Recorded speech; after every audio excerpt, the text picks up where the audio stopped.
Let's face it, most people aren't making massive turkey feasts on the regular, and after 364 days of not thinking about it, it can be hard to get that bird just right. That's where Instacart, the holiday rescue app, comes in. From getting all the ingredients to prep a full seasonal spread to getting last-minute swaps in a turkey emergency, Instacart has everything a holiday host needs to save face and save dinner. And right now, if you download Instacart, you get free delivery on your first 3 orders and delivery in as fast as 1 hour. Offer valid for a limited time. $10 minimum per order. Additional terms apply. Okay, round 2. Name something that's not boring. A laundry? Ooh, a book club. Computer solitaire, huh?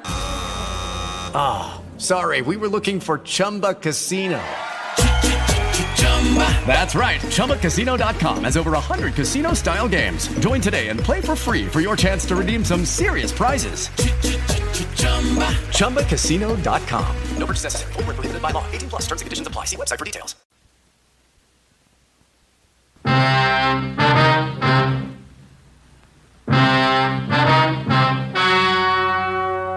The story you are about to hear is true. Only the names and locations have been changed to protect the innocent. Fatima Cigarettes, best of all long cigarettes, brings you Dragnet.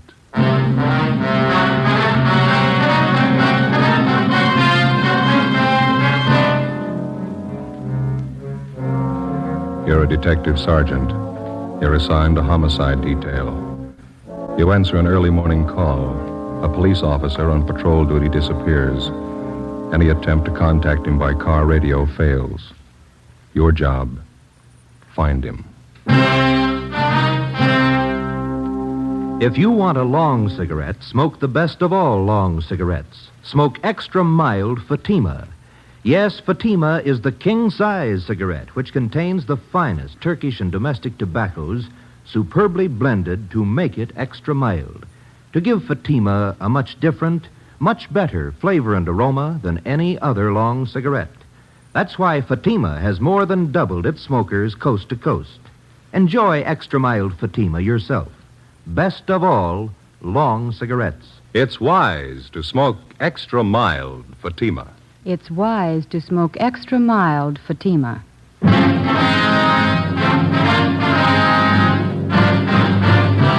Dragnet, the documented drama of an actual crime. For the next 30 minutes, in cooperation with the Los Angeles Police Department, you will travel step by step on the side of the law through an actual case from official police files. From beginning to end, from crime to punishment, Dragnet is the story of your police force in action. It was Monday, June 4th. It was sultry in Los Angeles. We were working the early morning watch out of homicide. My partner's Ben Romero. The boss is Chief of Detectives Thad Brown. My name's Friday. It was 6:45 a.m. when we got to the Imperial Highway. San Pedro cutoff. Hi. Friday and Romero? Yeah, that's right. Pete Sutton, Sheriff's Department. How are you? Hello.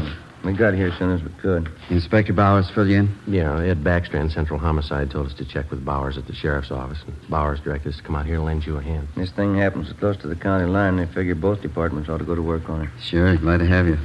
Looks like a tough one. Is this the highway patrol car the missing officer was assigned to? Yeah. This is just the way we found it. We turned off the ignition. Motor was running, lights were on. Must have been idling quite a while. The temperature was up pretty high. When'd you find it this way? 45 minutes ago. Missing patrolman's name is Eugene Brewer. State Highway Patrol called the Sheriff's Department a little before 6 a.m. Told us the missing officer wasn't acknowledging his radio call. I talked to Mark Benson. Is the radio all right? We checked it. In fact, it was operating normal when we found the car. Mike was out of the bracket, laying on the seat there. Yeah. Any ideas? No signs of struggle. No blood stains. This asphalt here. No footprints anywhere. Nothing on the shoulder of the road. You said the car was running? That's right. That eliminates any engine trouble. Yeah. No, there's more to it than that. Gotta be. Nobody has any idea why or when he left his car. Huh? You've got it all. You know as much as we do. What was the check on Brewer? Mark Benson says he's one of their top men. Been with Highway Patrol for 8 years. Good record all the way. Have you talked to anybody around here? Pretty remote spot out here. A lot of truck gardens, that's about all. My partner, Dave Terry, turned up one man. Maybe he's got something. That's him over by our car. Hey, Dave, would you send him over here, please? Who is the fellow? One of the farmers. Works a truck garden out here. Name's Henry Taniguchi. Lieutenant Sutton? Yes, sir. Mr. Taniguchi, this is Sergeant Friday in Romero. Yes, sir. Oh, yes, sir. I know you filled my partner in, but would you mind going over it again for us? Oh, all right. I can tell you very little. You know, we start work early in the garden. Yes, sir. Conrad, a fellow I work with, Conrad Ishikawa, we started in the string beans about 5 o'clock this morning. Bean patch near Imperial Highway. Yeah. We noticed a headlight stop off the side of the road. This happened all the time along the highway, but this stayed very long. Mm-hmm. About what time did you notice this, Mr. Taniguchi? Must have been 10 minutes past 5. I remember ask Charlie Fujikuni, our cultivator man, what time was. I see. Did you see or hear anything out of the ordinary? Oh, no, sir.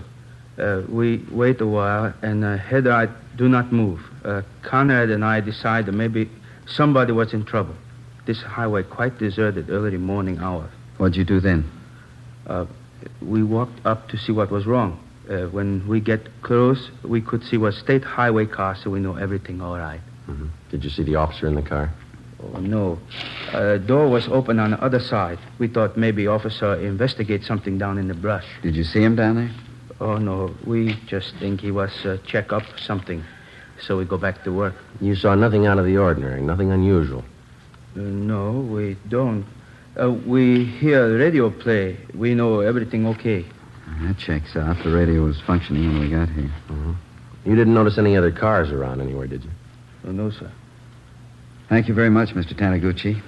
Here's my card. Appreciate it. If you think of anything else, please let us know. Oh, yes, I will. What happened to officer in this car? We don't know. Oh, he's all right. Probably look for somebody. Well, that makes us even. We're looking for him. Monday, June 4th, 8 a.m. According to our instructions, we headed back to the Hall of Justice to check in with Inspector Gordon Bowers and Captain Garner Brown of the Sheriff's Department. They were coordinating the search for the missing highway patrolman, Eugene Brewer. Inspector Ed Backstrand, Central Homicide, was helping out. To the peace officer, cooperation with all branches of the various law enforcement agencies is essential. Each man on the force knows the value of a coordinated effort. He knows that without the aid of the many divisions of law enforcing bodies in his city and county, the task of maintaining law and order would be a total failure. The local officer depends on the men in the federal, state, and county departments as they depend on him. Without this coordination, no one department could survive. 8:25 a.m., we met with Inspector Bowers and Ed Backstrand in the sheriff's office. Nothing, huh? Nobody saw him. If somebody did, we haven't found him, Inspector Bauer. We both figured the only thing to do was to ask for cooperation of the newspapers. We got it. Pretty good layout, huh? There's stories in every morning edition in town. They're running a picture and full description of the missing patrolman. Well, we talked to everybody we could find in the general area out there. We worked 2 hours at it. The spot where the patrol car was found is pretty remote. A couple of gas stations, some vegetable gardens. We told you about the Taniguchi fella. Checked all his friends that worked with him. They couldn't add anything. Maybe the newspapers will turn up something. I sent a special detail out there to fan out and search the entire area, 5 square miles. Yeah, it'll take time. There's nothing else we can do. No, there's nothing more we can do. There's nothing anybody can do until we can show them the patrol cars how to carry 2 men. Nobody seems to be able to do anything about it. Yeah, maybe they will now. Sending one officer out in a patrol car is like trying to run a trolley line with 1 man. How many cases can you remember in our department? Ed Dudman pulled a car over in Dogtown at 3 o'clock one morning. I remember. Driver turned out to be a guy with a record. Dudman couldn't know that. While he was making out the traffic ticket, the guy shot him down in the street. Dudman died before he could get help. Yeah, we do a lot of griping in the detective division, but those men in the patrol cars and the motorcycle boys, they get the dirty end of the deal for sure. You bet they do. When a detective is sent out on a job, he knows who he's after, what he looks like, what he can expect when he finds him. The boys in the patrol cars answer a call, a 390, a 415, a 507. Sure, we know what they're supposed to be, but how often do they turn out that way? Prowler, a peeping Tom? But how many times do they have a gun in their pocket? How many cops do they kill every year? We've all been through it. We know what it is. Yeah, but how often do we think about it when we're griping on stakeouts? Let me tell you something. This goes for me as well as you. Let's not forget who the real cream of the force is, the backbone of any police department. Men on wheels. No question there, Skipper. Sorry, I didn't mean to make a speech, but when something like this happens, it gets to me. You're riding on short odds as it is. There ought to be 2 men in every patrol car. Well, wish it'd been somebody else with Brewer. The guy on the job just doesn't disappear without a trace. It's just what he's done. We've checked everywhere, everything. Excuse me. Flowers. Who? Yeah, send him right in. This might help. Truck driver by the name of Nat Wolf. Says he's got something for us. Come in. Mr. Wolf? Yes, sir. Come in. Mr. Wolf, Inspector Backstrand, Sergeant Friday, and Romero. Hi. How do you do? All right. I saw the story in this morning's Times. I don't know if what I got's worth anything, but I figured I'd better pass it along to you guys. Something on the missing highway patrolman? Well, I don't know. The reason I'm here, maybe it's just a coincidence, but I gave a fellow a hand earlier this morning out on the Imperial Highway, not far from where the paper here says the empty patrol car was found. About what time was that, Mr. Wolf? Oh, around 4:30 this morning. You want to tell us about it? Yeah. I'm an independent trucker. I haul topsoil for different nurseries. Stuff out there in Imperial's good rich stuff. We dig it right out of the side of the hill. Yes, sir. Well, I just loaded up, and as on my way back to town, this fellow flags me down. Said he'd had a flat, pulled out on the shoulder of the road to fix it. Said he didn't know it was sand. After he'd fixed the flat, he found out he stuck. He couldn't get his car. You gave him a hand, huh? No, not with the flat. He already had that fixed, but I towed him out. I see. That's how I became suspicious of this fellow. How do you mean? Well, I offered to get out, hook up the tow chain. He said, no, just stay in a cab. I figured if he could do it alone, it was all right with me. Well, I pulled him out. But here's the funny part. Yes, sir? The chain got a kink in it from the weight of the pull. It's no mean job to handle that alone, but he says, no, he'll do it himself. Seemed to me like he didn't want me to get a good look at him or his car. I could be wrong, but, well, that's the way it struck me. Did you notice anything? Yes, I did. For one thing, I got a look at him when I threw on my backup lights and his car. That's a real funny one. What do you mean? Well, this is a fairly new car. I'd say no older than last year's model, Plymouth. Well, at the risk of sounding completely nuts, I'm going to tell you that car looked like it had just been painted. There's nothing wrong in that, is there? Well, there is if you're off on the side of the road that time of the morning throwing cheap black paint all over a fairly new car. If he's using a spray gun, I could understand part of it. What's that? It was his license plate. Front one. It was all painted over. You couldn't read any of the numbers. Mm-hmm. What led you to believe he just finished painting his car? Oh, his hands and arms, and it was all over his clothes. Oh, I see. It's that kind of paint you put on the rag, you know. Oh, yeah. Well, I don't know. Was it worth bothering you guys about? You bet it was, Mr. Wolf. I can't tell you just what it means now. Maybe it doesn't mean anything, but certainly it's out of the ordinary and worth reporting to the police. Well, I hope so. I'd like to see you boys find that missing officer. Something's pretty rotten in Denmark about that one, huh? Maybe we found a hole. Maybe. Friday, I'd like to have you and Romero help out in the next step. What's that? Throw up a roadblock.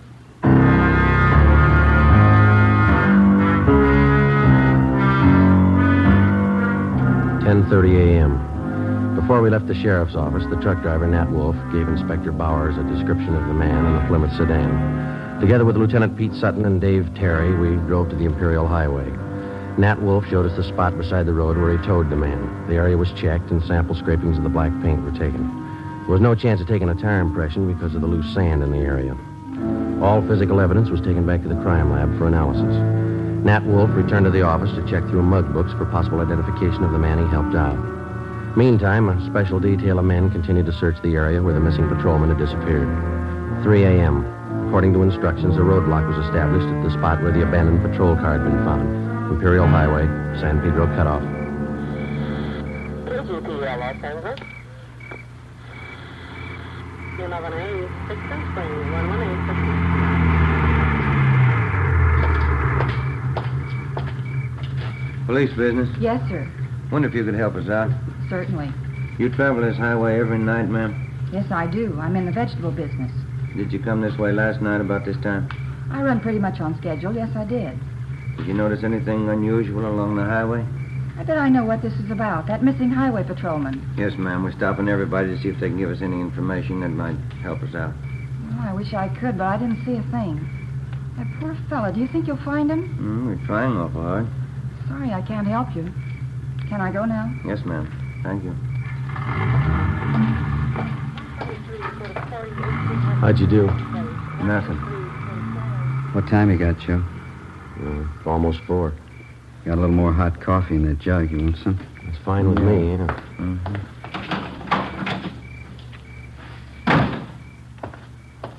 Here we are. Cups in the lid here. Ben, Joe? Thanks a lot.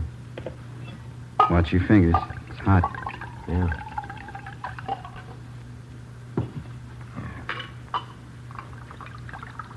It's good.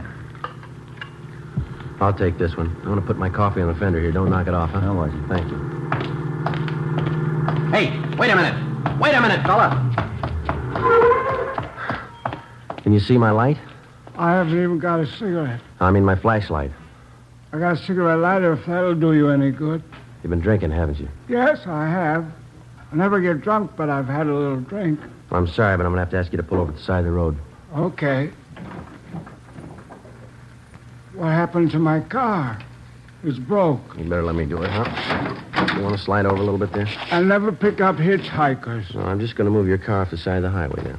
Any trouble, Joe? No, 502. We'll have to hold him a while. We'll tell your friend to get in, too. It's a sedan. We're not going far.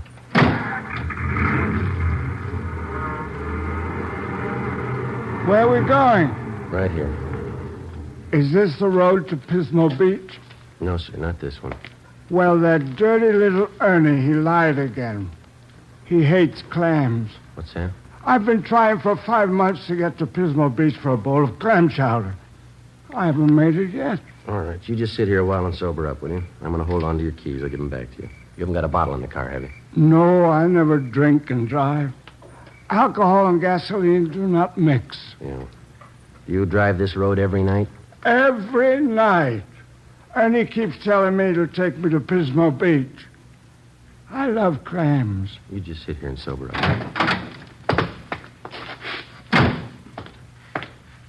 Happy drunk? Yeah, he's too drunk to drive. Yeah, getting along towards daylight. Where'd I put my coffee? Oh, I put it over here, Joe. Afraid we knocked it off. Oh, thanks.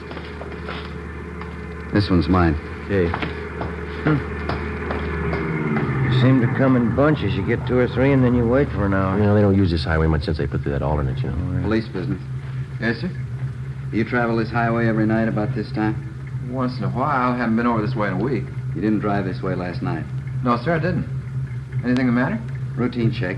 Thank you very much. You can go on.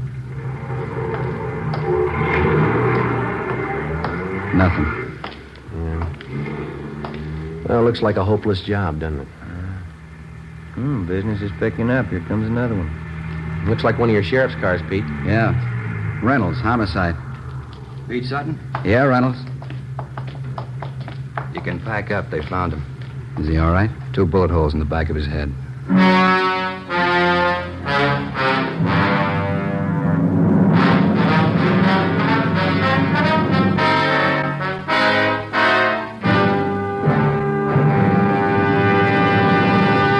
You are listening to Dragnet, the case history of a police investigation presented in the public interest by Fatima Cigarettes. If you smoke a long cigarette, it will be in your interest to listen to a typical case history of a Fatima smoker. It's the case of Northwest Airlines stewardess Jean Madsen. You'll see her picture in leading magazines this week. Now, her actual signed statement. There's one thing I really look forward to after a long flight, a good, mild smoke. That's why I prefer king-size Fatima. It's milder than any other long cigarette I've tried. Yes, I agree. It's wise to smoke extra mild Fatima. And so do more and more smokers every day. Actual figures show extra mild Fatima has more than doubled its smokers coast to coast. So enjoy extra mild Fatima yourself. The king-size cigarette, which contains the finest Turkish and domestic tobaccos, superbly blended to make it extra mild. You will prefer Fatima's much different, much better flavor and aroma. You will agree. It's wise to smoke extra mild Fatima. It's wise to smoke extra mild Fatima. Best of all, long cigarettes.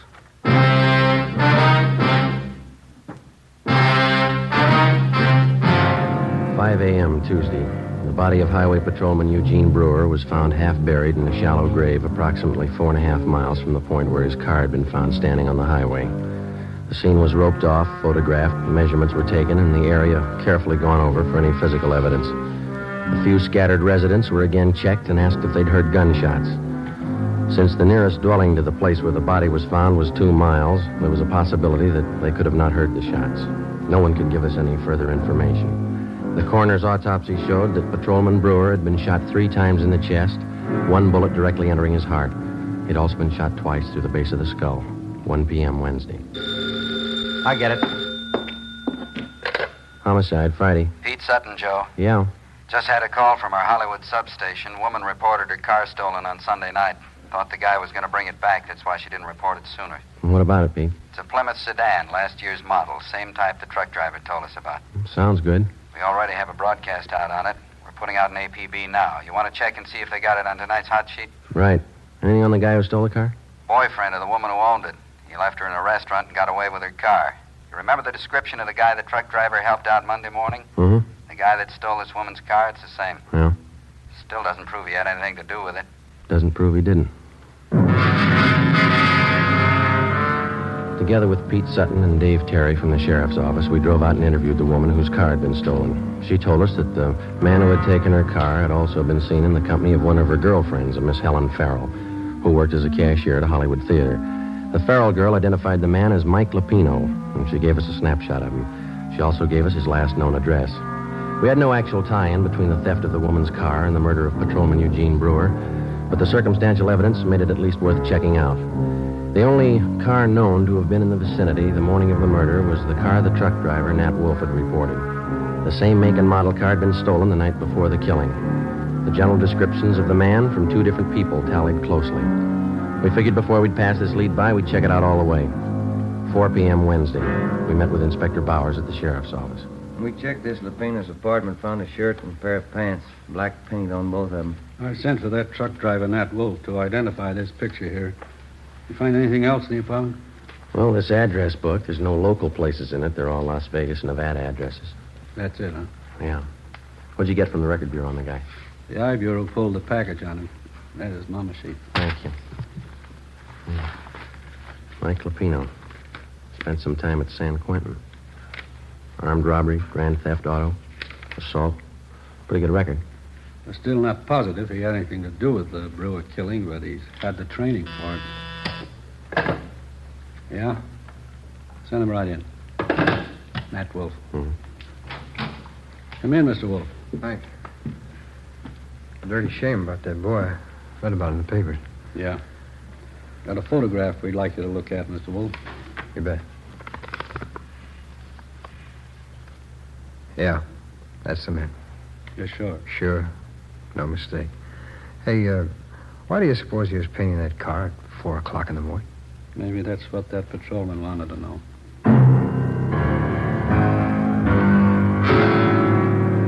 We waited for an answer on the APB. 2 days passed. Saturday, June 9th. We received a phone call from the Las Vegas, Nevada Police Department. The stolen black sedan had been found in the downtown area of Las Vegas. We requested them to put a stake out on the sedan and asked them not to disturb either the car or its contents. Together with Pete Sutton from the sheriff's office, Mark Benson from the Highway Patrol, and Ray Pinker of our crime lab, we flew to Las Vegas. Pinker checked the stolen car. Embedded in the rear seat were 2 spent bullets. There were also bloodstains on the seat and on the floor of the car. Pinker flew back to Los Angeles, where the evidence was analyzed. The bullets found in the car were fired from the same gun as the bullets found in the body of the dead patrolman. Fingerprints lifted from the stolen car matched those of Mike Lapino. Saturday afternoon, we checked in with Chief Harry Miller, Las Vegas Police Department. This is all you've got on him, huh, Chief? That's most of it, yeah. Since we staked out that black sedan, I've had the town covered for Lapino. No one saw him abandon that car, huh? No one we know of, no. Had good cooperation from the newspapers.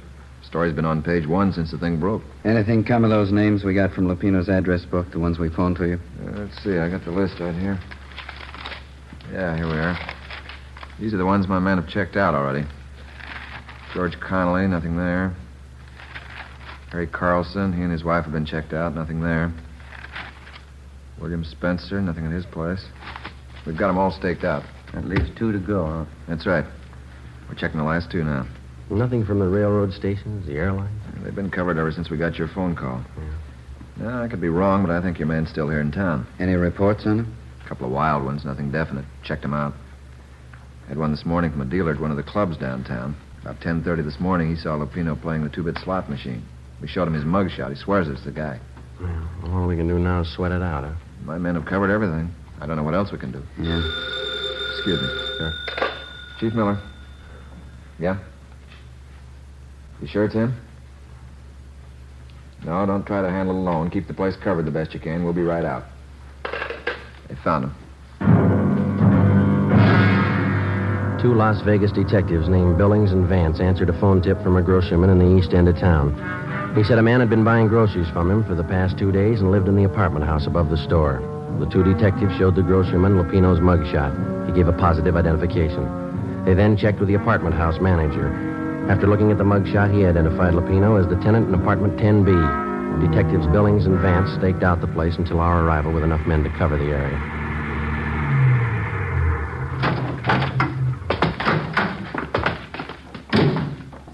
Vance?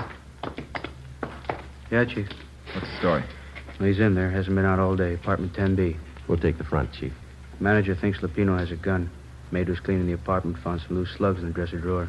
You still want it, Friday? Oh, it's our headache. Joe and I will go in, Chief. Right. Vance, get some men up on the roof to cover. We've already fanned him out around the building. I don't know what they tell you in L.A. on one of these things, but here we tell them to be careful. Right, Chief. Joe? Let's go.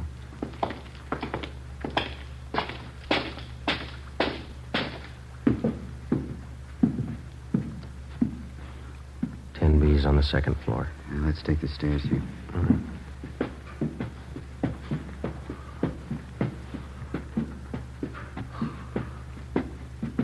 It's a long way up, isn't it? Yeah.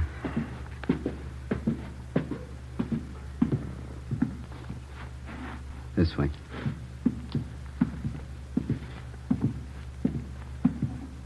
Here we are. You cover, huh? Yeah.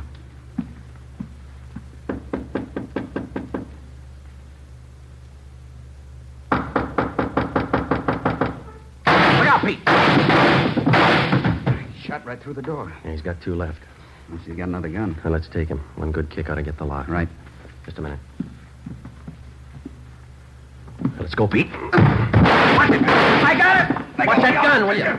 Drop it! Lupino!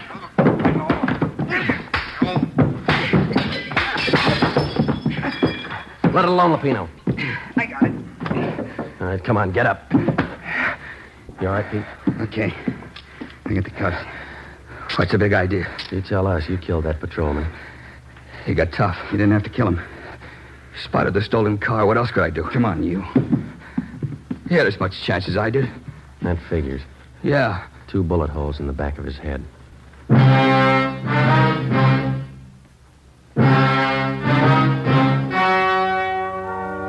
The story you have just heard was true.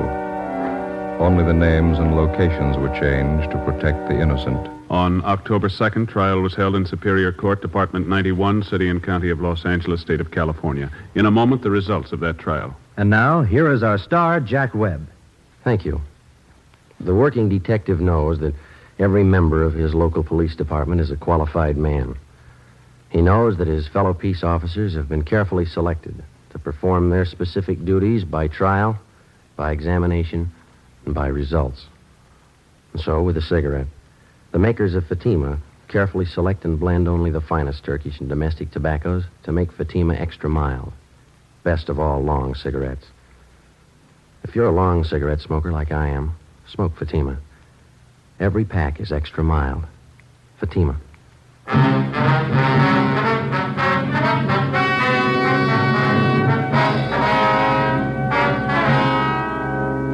Michael Everett Lupino was tried and convicted of murder in the first degree. The jury failed to recommend the death penalty. Lupino is now serving his life term in the state penitentiary.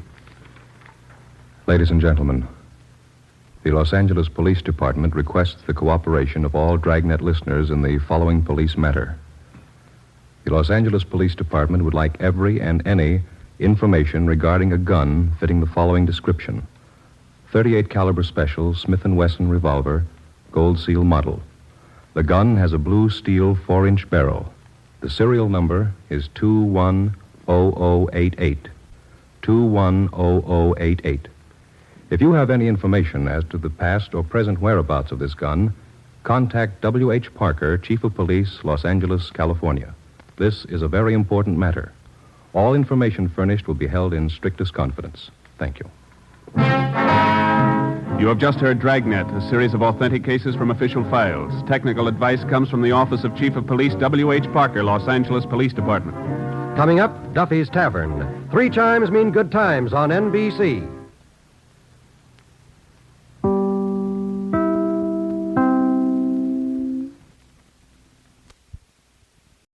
Let's face it, most people aren't making massive turkey feasts on the regular, and after 364 days of not thinking about it, it can be hard to get that bird just right. That's where Instacart, the holiday rescue app, comes in. From getting all the ingredients to prep a full seasonal spread to getting last-minute swaps in a turkey emergency, Instacart has everything a holiday host needs to save face and save dinner. And right now, if you download Instacart, you get free delivery on your first 3 orders and delivery in as fast as 1 hour. Offer valid for a limited time. $10 minimum per order. Additional terms apply. It is Ryan here, and I have a question for you. What do you do when you win?